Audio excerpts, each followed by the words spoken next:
What comes up, comes out.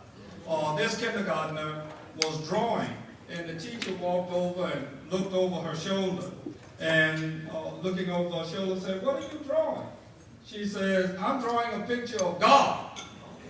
And the teacher said, "Nobody knows what God looks like." She said, "They will in a minute."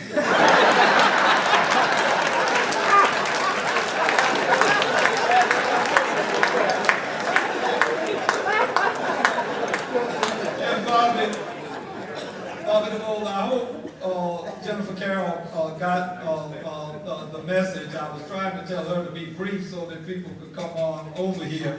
The next one, same little girl, Ivy, sitting in class. The teacher says, "Why do you have to be quiet in Sunday school and in church?" And nobody answered. She said, "Ivy, do you know?" She said, "Yeah." She said, "Tell them, Ivy, why they have to be quiet." She said, "Because people are sleepy."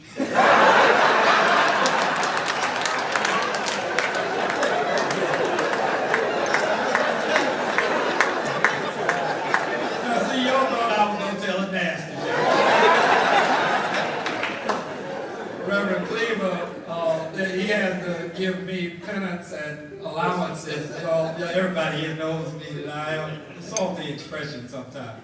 But lots of you that are here, everybody, all my dear friends, I'm grateful to you all. My colleagues, Frederica and Debbie and Ted, we're down to a dwindling few among the Democrats. And Debbie is right. We're fighting our way to the top.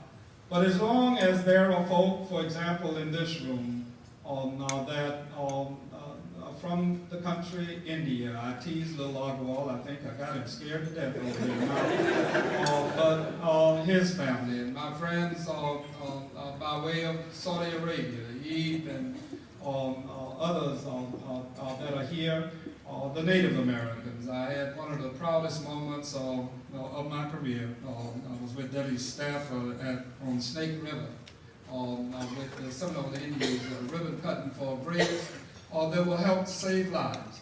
And Debbie and I worked on that project for a significant amount of time. And that's one thing that you need to know, that we do have collaborative efforts that help to bring resources here to the community, and we support each other. And very occasionally we are able to persuade our friends on the other side. But I wouldn't want to go into the trenches with a greater crowd. And there are but 6 of us now.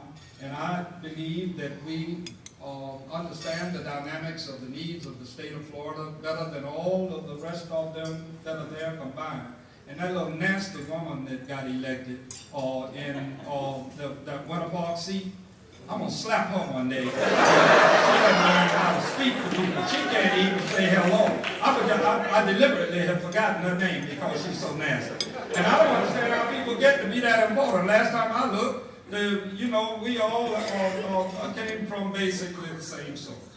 But my real task is to introduce a transforming leader. And I didn't try to call everybody's name today and save us some time. There are a couple of people from veterans that, with Bill Kling and Schreiber and May, Brother Hammond. I'm so grateful to you all. They're the last of the greatest generation, and all of us must be about the business of trying to outdo them as best we can. And there's so many people in this room that I am grateful to. I'm humbled that you give me an opportunity to represent you, and I do, as Thad did, announce to you today that I will seek re-election.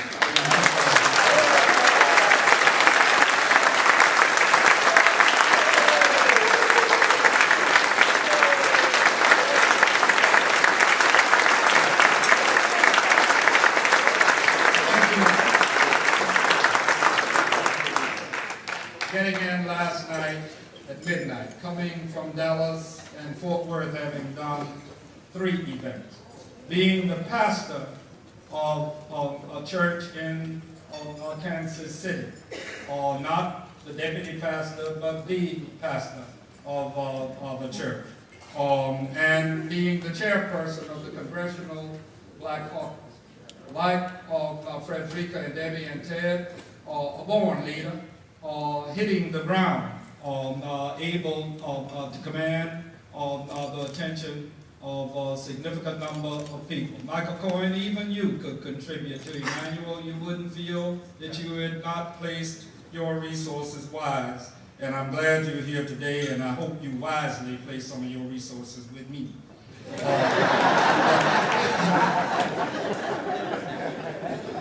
That's a joke for Lolly. That's an inside joke. Transactional leaders approach followers with an eye to exchange one thing for another.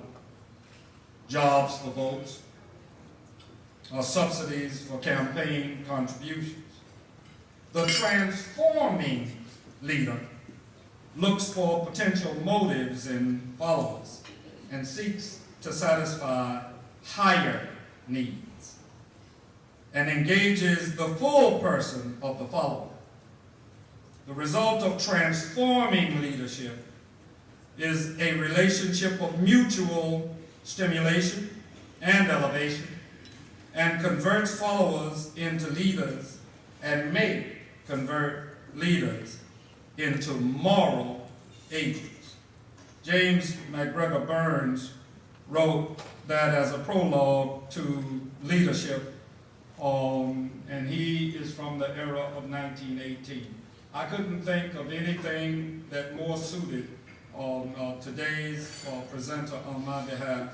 He is my friend, he is my leader, he is a mentor for all of us and me, and indeed is a true servant of all the people and servant of God. Please welcome the chairman of the Congressional Black Caucus, Emmanuel Cleveland.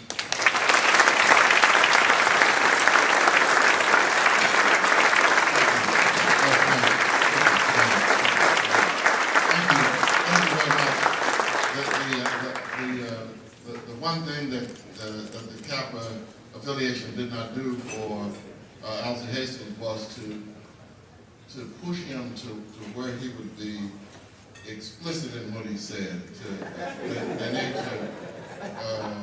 Maybe the graduate chapter could work on trying to get him to just say what he means, because that's what people want to hear.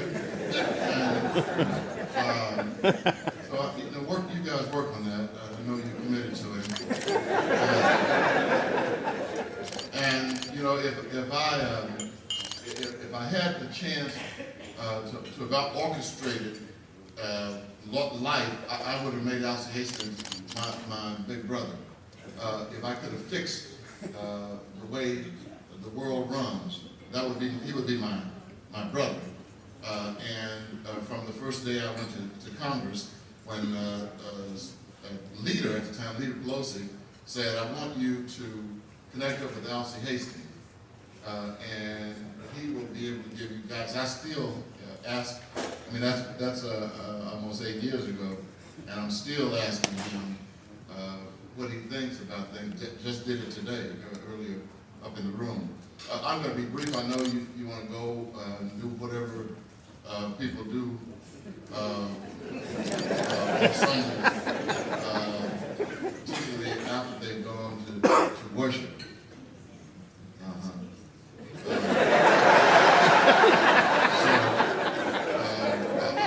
I'm not going to take a long time, and of course I've learned a lesson. I've had the opportunity to preach all over, and when I was elected mayor in 1991, by 1994, I had been on Oprah. I don't know if it still comes on Nightline, on Good Morning America, and Jane Pauley was the host of one of the morning shows, and I had always wanted to see her. So I had been on those shows, and when I was invited to go back to my hometown, my birthplace, which is Waxahachie, Texas, I was pretty happy with myself. I had been on Oprah, did you hear me? So, I